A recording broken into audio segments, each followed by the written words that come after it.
Bonjour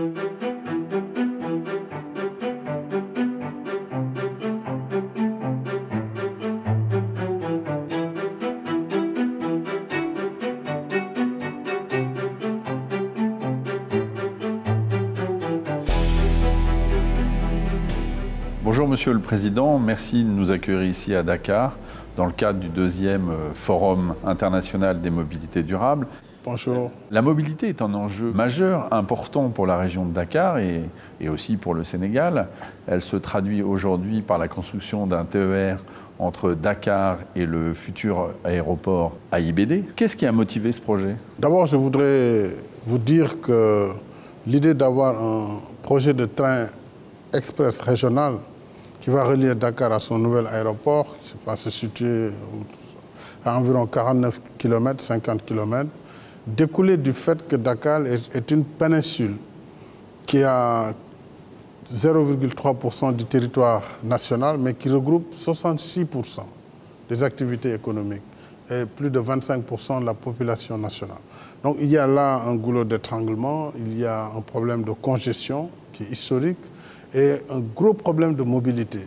Alors, nous avons pensé qu'il fallait décloisonner et ramener un peu les activités vers ce pôle nouveau, qui est un pôle urbain en construction, et le moyen le plus approprié pour le transport, tenant compte des impératifs d'environnement, restait le moyen ferroviaire, mais un moyen ferroviaire adapté à la fois au volume de passagers, à la rapidité et surtout à l'environnement. Il ne faut pas que ce soit un moyen polluant, donc il fallait dépasser le système de transport terrestre par bus.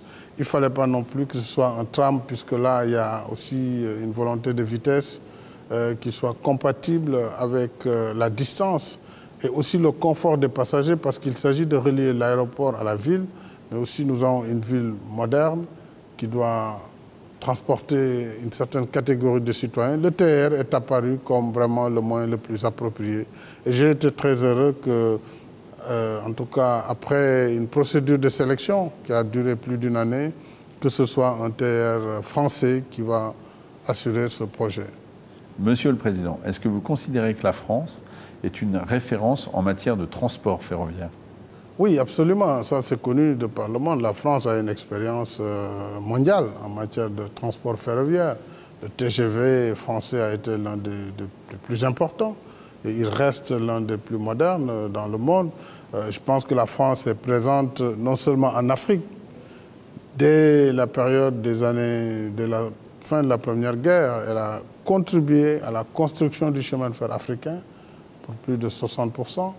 Mais depuis lors, elle est présente sur le continent. Mais elle est également présente aux États-Unis et dans d'autres continents. Donc je pense que sur le savoir-faire ferroviaire, la France reste une référence absolue. Et donc c'est avec plaisir que véritablement nous accueillerons un train électrique pour la première fois en Afrique subsaharienne, en dehors de l'Afrique du Sud, avec un train électrique que différentes entreprises françaises pourront aider à mettre en place. Si on revient sur ce TER, il va donc rapprocher Dakar de Diamniadio, ce nouveau pôle urbain pour lequel vous avez de grandes ambitions? Absolument. Alors l'idée du pôle urbain, je vous l'ai dit, découle de cette congestion et du fait que par la non-mobilité, notre économie perd par an plus de 100 milliards de francs CFA, ça fait près de 200 millions d'euros qui sont dus aux embouteillages, aux difficultés de la mobilité. Et tant que nous étions restés dans ce mouchoir de poche de la presqu'île, évidemment, on a beau moderniser les moyens de transport, on ne s'en sortirait pas. Il fallait une élongation et l'autoroute qui relie le nouvel aéroport à Dakar donne un espace et nous avons pu aménager près de 2000 hectares de terre comme centre urbain moderne qui regroupe un certain nombre de services, de sociétés, mais également d'administration et d'institutions sportives. Alors, nous avons par la même occasion un pôle urbain, un aéroport international et la liaison entre les deux et Dakar donne cette perspective du train express régional. Et ce pôle urbain va décongestionner la ville de Dakar et tout en restant dans la continuité. Donc nous serons toujours dans la capitale, mais à une trentaine de kilomètres avec une connectivité à la fois autoroutière, mais aussi maintenant avec une liaison ferroviaire moderne et tout à fait confortable. Ce TER a donc une dimension populaire très forte? Oui, la dimension populaire, elle est forte puisqu'on escompte avoir au moins 115 000 passagers jour. C'est important pour le Sénégal, c'est la première fois qu'on va transporter autant de monde. Donc 115 000 pour la première phase.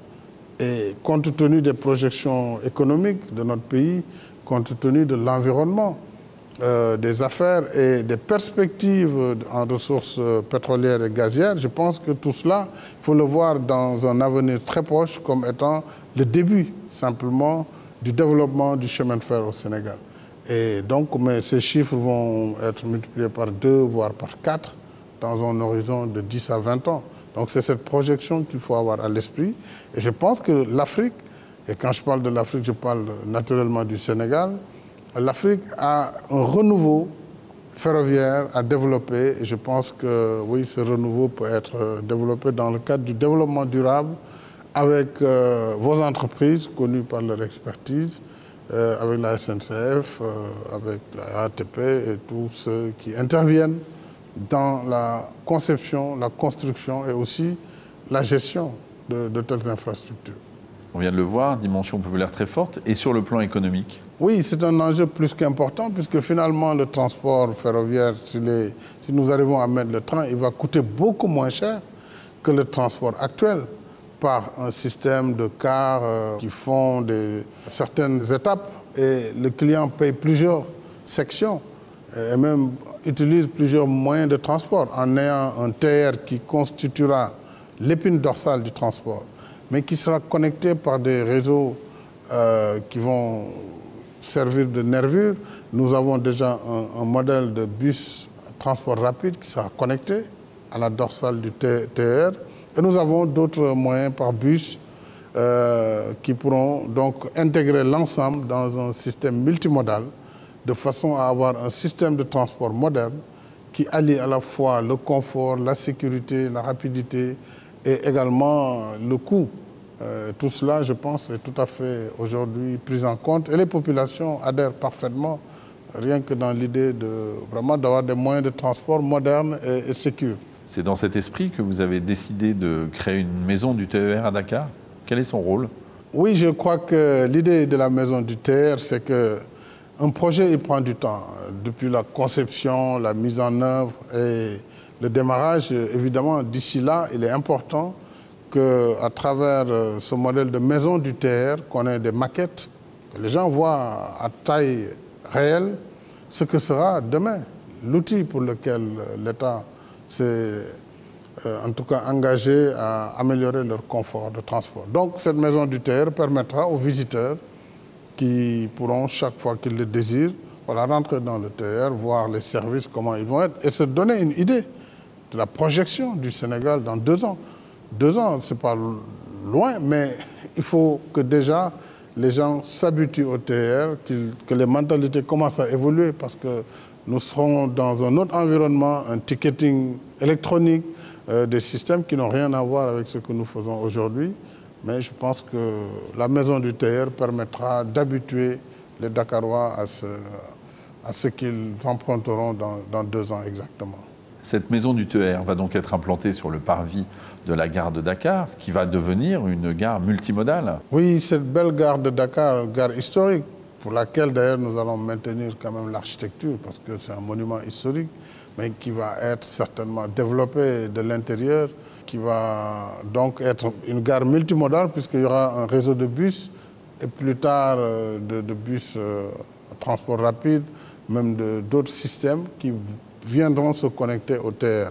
Et cette gare va abriter donc la maison du TER et cette gare devra être modernisée, tout comme d'autres gares qui seront le long du trajet jusqu'à l'aéroport à IBD, mais aussi une gare mythique à Diamniadio, puisqu'encore une fois, Diamniadio est un pôle et je souhaite, à travers cette nouvelle ville, montrer ce dont nous sommes capables. L'Afrique n'a pas besoin de rattraper un gros retard. En réalité, dans le développement urbain, dans les villes nouvelles, dans les villes vertes, nous pouvons faire des bonds. Et donc, Diamniadio sera une ville intelligente. Elle l'est déjà, puisque les grandes infrastructures qui y sont aujourd'hui fonctionnent à l'énergie solaire. Elle va être une ville intelligente puisqu'il y aura un réseau de fibre optique, il y aura tout ce qu'une ville nouvelle et moderne aura comme attribut, et le train viendra dans cette harmonie. L'autoroute actuelle qui a démarré vient dans cette harmonie. Les universités, les centres de recherche, les centres de conférence sont déjà en construction et certaines sont déjà fonctionnelles. Donc c'est cette conception nouvelle que nous voulons donner comme orientation pour l'Afrique de demain, puisque l'Afrique aujourd'hui est en pleine croissance et l'émergence est recherchée partout. Mais il faut que cette émergence soit contrôlée, qu'elle soit harmonieuse, qu'elle ne se fasse pas dans l'anarchie et le désordre. Donc voilà pourquoi je tiens à ce que Diamniadio soit une ville organisée et maîtrisée dans son développement. Donc le train, bien sûr, donnera un cachet particulier. Compte tenu de tous ces atouts que vous évoquez, est-ce qu'on peut dire que ce projet est un projet emblématique pour le Sénégal? C'est plus qu'emblématique, puisque vous savez, en Afrique, le chemin de fer, on dit parfois de grand-papa, bon, il a fait son temps, il a aidé et la France et l'Afrique dans la période écoulée. Mais nous étions encore, pour l'essentiel de nos pays, dans le train métrique. Déjà, le TR ne sera pas sur un rail métrique. C'est déjà une projection pour l'avenir. C'est sur un rail standard, à écartement standard. C'est un train comme ceux qui roulent aujourd'hui en France ou ailleurs. Donc, nous sommes déjà dans la mondialisation. Et c'est en cela que c'est symbolique, c'est en cela que c'est important. Moi, j'ai voulu montrer à mes compatriotes et aux Africains que nous devons avoir de l'ambition et compétir au même pied que tous les autres pays du monde, avoir cette ambition, c'est travailler dur pour que justement ce qui se fait ailleurs de meilleur soit transposable et adaptable chez nous. Et c'est pourquoi il ne faut pas bricoler, reprendre de vieux rails qui ont un écartement métrique, ou pour trouver même des locomotives, il faut faire le tour du monde. Il faut être dans les standards internationaux. Et c'est ça aussi l'idée de ce TR. Et je crois que c'est de ce point de vue qu'il est tout à fait emblématique. Cette interview est réalisée dans le cadre du 2e Forum international des mobilités durables. Est-ce qu'on peut réellement parler de stratégie de mobilité durable? Oui, tout à fait. La mobilité durable doit intégrer donc des moyens de transport qui soient à la fois compatibles à nos soucis d'environnement, puisque quand même nous parlons beaucoup de changement climatique et nous devons polluer le moins possible. Donc tous les moyens de transport qui consomment le moins de CO2 et qui polluent le moins s'inscrivent dans la mobilité durable. Mais il faut aussi que les moyens de masse soient privilégiés plutôt qu'aux véhicules individuels, plutôt qu'à des systèmes de transport très coûteux. Et sur ce plan, le chemin de fer, surtout le chemin de fer électrique, parce que là on parle du chemin de fer électrique, je pense, contribue de façon tout à fait appréciable à cette politique de mobilité durable. Et je salue le rôle de la France, d'abord sur son combat pour le développement durable, mais aussi pour ses initiatives et les avancées qu'elle donne chaque fois pour faire avancer le dialogue international en faveur du climat. Merci beaucoup, Monsieur le Président. C'est moi qui vous remercie.